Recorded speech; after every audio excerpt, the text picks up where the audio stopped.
My name is Ethan Miller, and I am a 32-year-old guy living in Manchester, United Kingdom. Back when I was a teenager in the late 90s, I lived in a quiet suburb where computer screens buzzed like secret portals to other worlds. School days were normal, friendships were fragile, and the world felt both huge and small at the same time.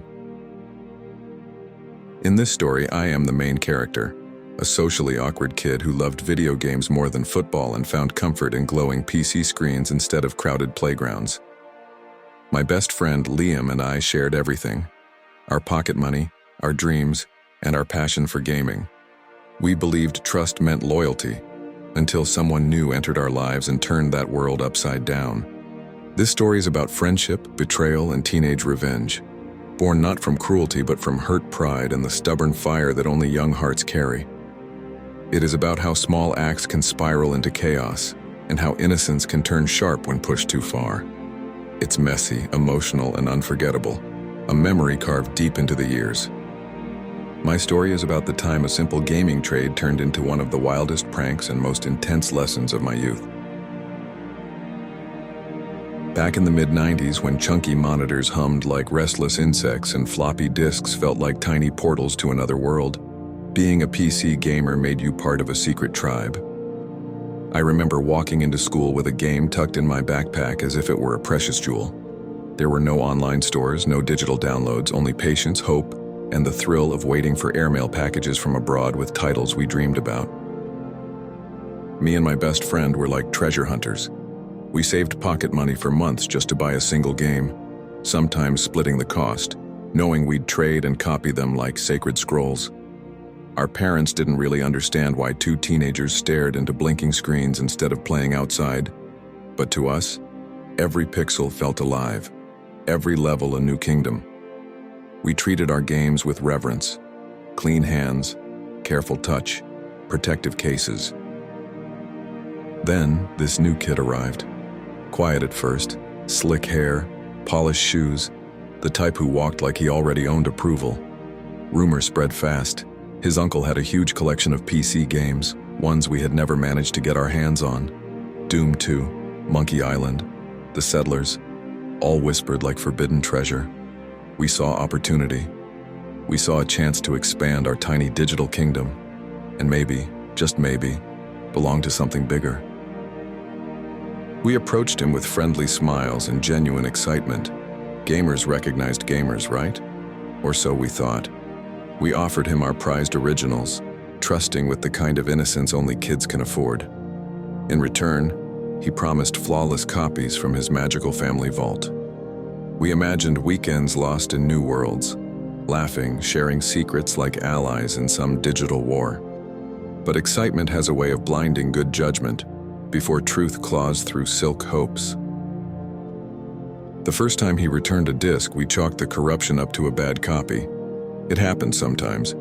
Technology wasn't perfect and neither were we.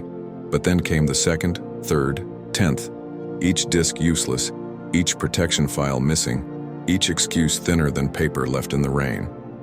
Still, we told ourselves friendship mattered more than games. How naive we were. Goodwill does not survive where selfishness grows like black mold in shadows. Weeks turned to months and our stack of ruined discs piled higher than excuses. He walked with the arrogance of someone who knew he had taken more than things. He had taken trust. Meanwhile, his smug smirk when showing off our once-perfect boxes told us everything. He wasn't careless. He was opportunistic. The type who believed kindness made others weak. The type who mistook patience for surrender. The anger simmered like static electricity waiting to spark. And to make it worse, he mocked my love for Queen, for Freddie Mercury, twisting insecurity into insults. His voice dripped with judgment, calling my admiration foolish because Freddie was gay. Those were days when ignorance roamed louder than truth, and his family wore their conservatism like armor. Every jab stung, not because it hit truth, but because it revealed how small his world was, how fragile, how loud insecurity becomes when disguised as belief. We could have walked away, let karma weave its quiet justice someday, but youth rarely chooses subtlety. We wanted something unforgettable, something sharp enough to cut where arrogance lived. Then fate delivered the perfect stage, an AIDS awareness event for the whole class. Pamphlets, speeches, free condoms with foundation logos, symbols meant to educate, not weaponize. Yet, in our teenage minds, opportunity glimmered like a switchblade in moonlight. When he mocked again during the event, nudging others and laughing like cruelty made him powerful, a spark landed in dry leaves. We didn't plan revenge that instant, but the idea formed like storm clouds, slow, gathering darkness. Afterward, we swept up extra flyers and condoms like scavengers collecting ammunition. The world outside saw educational materials. We saw tools for poetic justice carved in teenage spite and wounded pride burning hotter than reason. At home, the printer hummed like a conspirator. We mimicked official fonts, copied logos pixel by pixel, crafting a letter with the precision of smug soldiers writing victory before battle even began. A polite, formal tone thanking him for opening up about his sexuality and seeking guidance. We imagined his father reading it, steeped in rigid beliefs, the shock hitting like winter wind. We tucked flyers and condoms inside like evidence of secrets never spoken. Sealing the envelope felt like sealing judgment.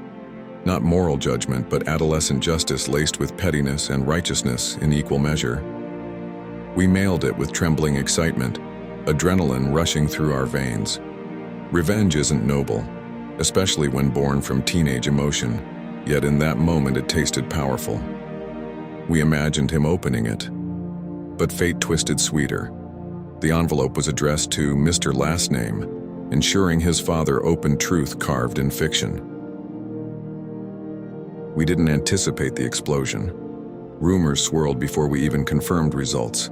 His mother crying, his father shouting, him grounded like a prisoner of suspicion. Our cruelty had detonated louder than expected. We thought we'd spark embarrassment, not shatter a household. Yet in the raw immaturity of youth, that shock thrilled us before guilt could form. We whispered, prodded, fished for proof. Wearing smirks, we tried to hide behind casual questions. Eventually, suspicion turned toward us, the way smoke returns to the fire that made it. When he confronted us, anger trembling under humiliation, we admitted it. Not proudly, not gracefully, but with the foolish honesty of kids convinced their mischief was justified. Soon after, the principal's office welcomed us like a courtroom. His furious parents sat stiff as statues carved from judgment.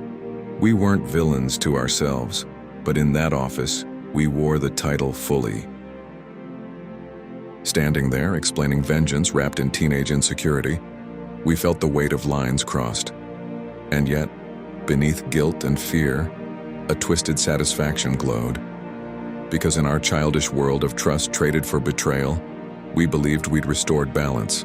It wasn't noble, it wasn't kind, but it was real, raw, messy, the kind of story adolescence writes with shaking hands before adulthood learns softer weapons and slower justice than shock and scandal. The principal's office felt colder than any detention room ever could, like every wall quietly judged us.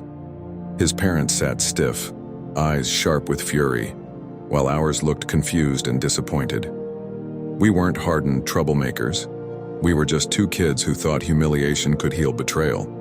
But facing all those adults, our bravado faded, replaced by a tight knot in our chests, whispering that maybe revenge always costs more than it pays. His mother cried not from embarrassment, but from hurt, believing her son had been suffering in silence. His father looked like a statue cracking from within, anger tangled with confusion. For a moment, I saw the scared boy behind the bully, cornered, exposed, drowning in expectations he never chose. Being young, we didn't realize families carry their own prisons, and we had just rattled bars we did not understand.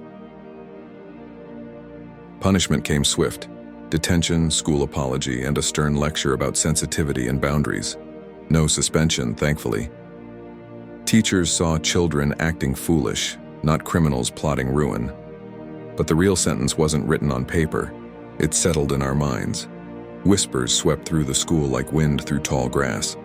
Some students laughed, some looked horrified, and some regarded us with awe, like legends of chaotic bravery. At first we felt proud, basking in the shocked expressions and half-hidden smirks from classmates who disliked him too. Revenge tasted sweet in victory's first breath. But pride melts quickly when guilt breathes down your spine. Late at night, my monitor's glow felt harsher, games didn't hold the same magic, and laughter with my best friend sometimes cracked with unspoken regret. Triumph had sharp edges we hadn't noticed before. The boy we targeted no longer swaggered through classrooms.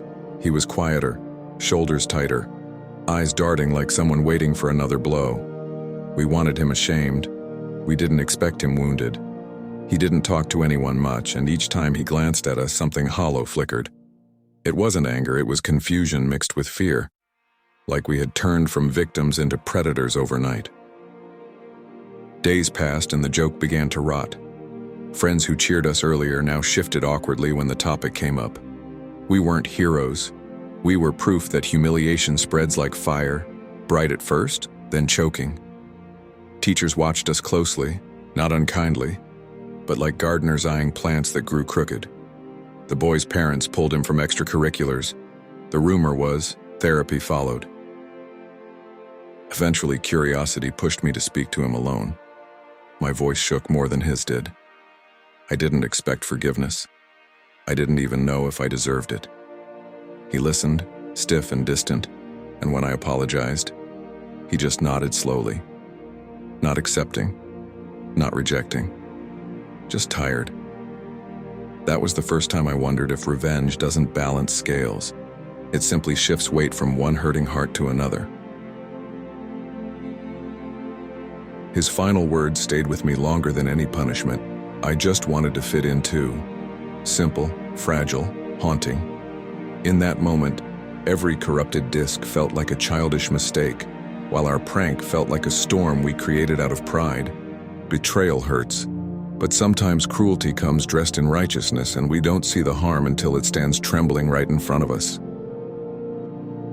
Liam and I walked home in silence that day, sneakers crunching over fallen leaves like tiny bones. Childhood usually feels invincible, messy, wild, and unbreakable. Yet here we were, tiny soldiers who had fired a cannon without understanding recoil. We didn't feel powerful anymore, just older. Like innocence had packed its bags and slipped quietly out the door. Weeks rolled into months, and though life moved on, something inside stayed altered. He never became our friend again, but he never became our enemy either. Maybe there's a strange peace in shared mistakes, an unspoken treaty of young, foolish souls stumbling toward maturity. We learned trust shouldn't be traded like discs, and revenge rarely heals. It only rearranges pain like furniture in a dark room. Games slowly regained their magic, though we handled them differently, not as trophies but as bridges. We shared openly, helped younger kids swap discs properly, and even donated old titles to the school computer club. Redemption doesn't erase mistakes, but it plants gentler seeds. And every time we opened a game, somewhere deep inside, that memory flickered like a warning light and a compass both. Sometimes people joked about the prank years later, but we didn't laugh the same way. Humor grows dull where regret settles. We carried the story not as a trophy, but as a reminder. Power feels thrilling until it hurts someone real. Age teaches you that some victories aren't victories at all. They're shadows that stretch behind you, following at every quiet step.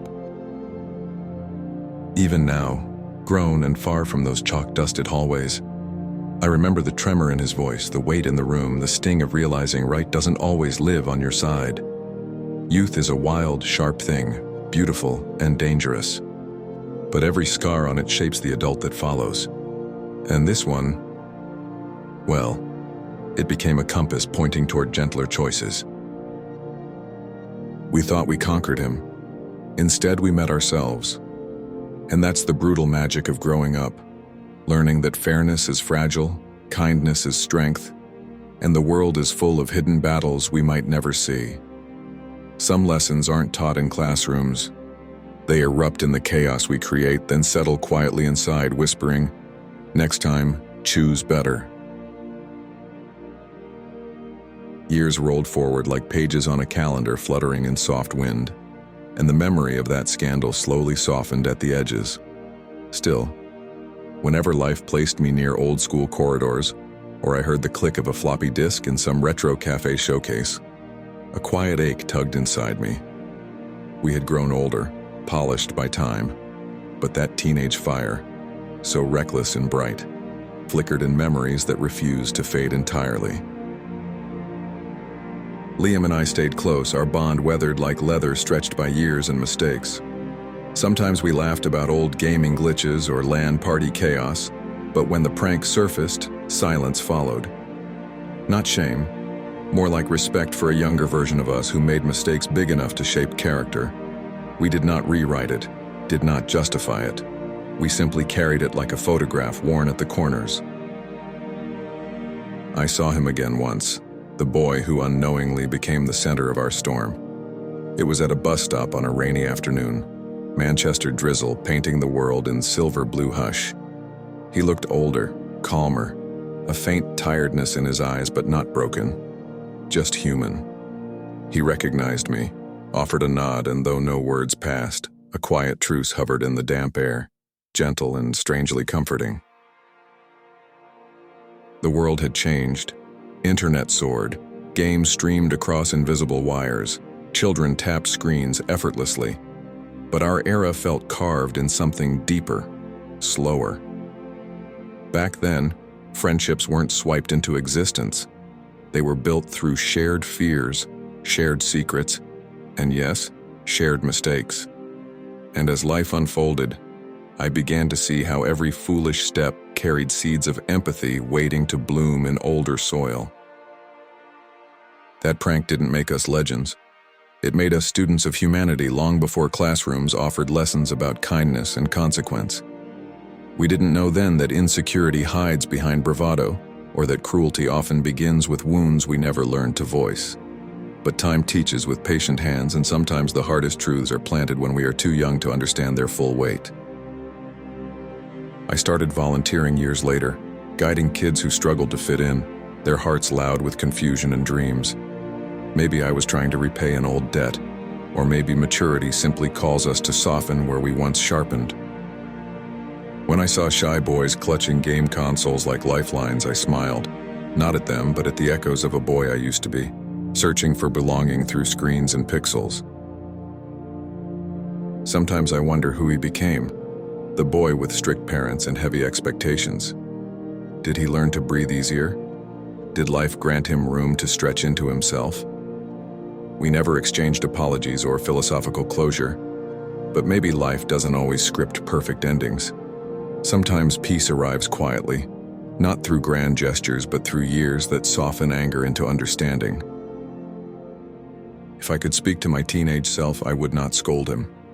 I would sit beside him, headphones tilted, and tell him anger is not strength, and humiliation is not victory. I would remind him that being right feels hollow if kindness dies along the way. But I would also place a hand on his shoulder, proud of the man he will insist on becoming once foolishness runs its course. Life rarely grants do-overs, yet growth itself is a second chance. And while our prank cut deep, it also forced us to step into empathy before we even knew the word. We were not villains nor heroes, just kids stumbling into moral lessons without warning signs. The world forgave us eventually, but more importantly, we learned to forgive ourselves without forgetting what shaped us. The truth is, regret can be a gentle teacher. It doesn't always scream. Sometimes it hums like old computer fans under a desk, persistent and low, reminding you that wisdom comes slow, earned through scratches on pride and bruises on ego. And when you finally listen, you don't wish to erase the past, you wish to honor what it taught you. Every so often I revisit those classic games, Monkey Island, Doom 2, The Settlers, and the loading screens whisper memories like dusty vinyl crackle, not of pixels or victory screens, but of teenage dreams, fierce loyalty, and the wildfire of hurt pride. They remind me that childhood is a battlefield and a sanctuary at once, fragile and fierce in equal breath. Time didn't erase what happened, but it draped it in perspective, like a sheet over an old piano waiting for music again. We all carry stories like this, messy and flawed, yet precious because they sculpt who we become. Mine lives quietly, a reminder that power without empathy is hollow, and revenge, no matter how clever, never tastes as sweet as peace. To anyone listening, I would say this: the world is full of sharp corners and soft hearts trying to hide. Choose softness when you can. Protect yourself, but do not harden so much that kindness becomes weakness instead of strength. The bravest thing we learn is not how to win, but how to understand, forgive, and grow from mistakes we once thought defined us forever. And so the boy I once was remains with me, not as regret, but as a chapter I read with gratitude. We stumbled, we hurt, we healed. That prank was loud, the lesson was quiet, and in the end, life moved forward, gentle and vast, carrying us toward better choices and kinder tomorrows. For that I am thankful. For that I finally understand growing up.